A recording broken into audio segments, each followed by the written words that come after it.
Square সমান সমান you square plus 2ac সমীকরণটি প্রতিষ্ঠা করব। আমরা গতির প্রথম সমীকরণ কি জানি?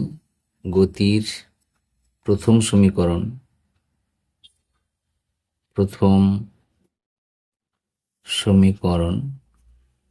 কি না, ভি সমান সমান ইউ প্লাস এটি।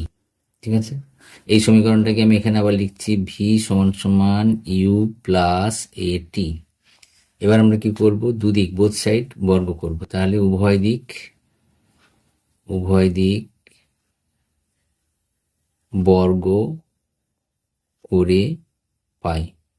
ঠিক আছে, তাহলে উভয় দিক বর্গ করলে কি হবে? ভি স্কোয়ার সমান সমান ইউ প্লাস এটির হোল স্কোয়ার। উভয় দিক বর্গ করা হয়ে গেল। এইবার আমরা কি করব? অতএব ভি স্কোয়ার লিখে রাখবো, আর এটাকে এ প্লাস বি হোল স্কোয়ারের সূত্র ফেলবো।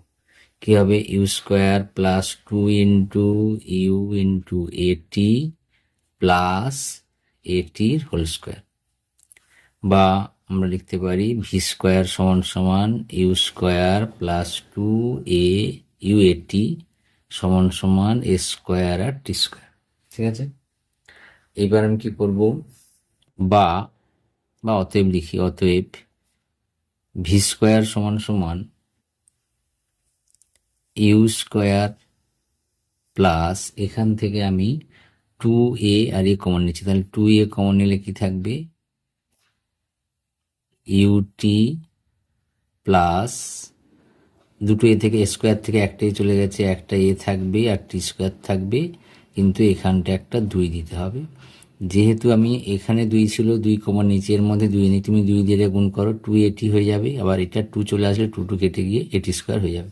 ঠিক আছে, আবার ভি স্কোয়ার সমান সমান কী হবে তাহলে? U square plus 2a। দেখো আমরা সূত্র কি জানতাম? সূত্র জানি কি? দ্বিতীয় সূত্র কোনটা? দ্বিতীয় সমীকরণ কোনটা জানি? এস সমান সমান ইউটি প্লাস হাফ এটি স্কোয়ার। তাহলে এখানে হাফ মানে একের দুইটাকে সরিয়ে নিচ্ছি। আমি যদি এটাকে এইভাবে লিখি, ইউটি প্লাস 1/2 এখানটা লিখে দেবে এটি স্কোয়ার হলো। তাহলে ভি স্কোয়ার সমান সমান কি দাঁড়াবে তাহলে? U square plus 2a। এটা কার মান? দেখো এস এর মানে এটা, এস সমান সমান এটা, তাহলে এই জায়গাটা বসিয়ে দিলাম এস। তাহলে আমার কি সমীকরণ হলো? ভি স্কোয়ার সমান সমান ইউ স্কোয়ার প্লাস এস। আমাকে এইটাই প্রতিষ্ঠা করতে বলেছিল, ভি স্কোয়ার সমান সমান ইউ স্কোয়ার প্লাস এস। ঠিক আছে।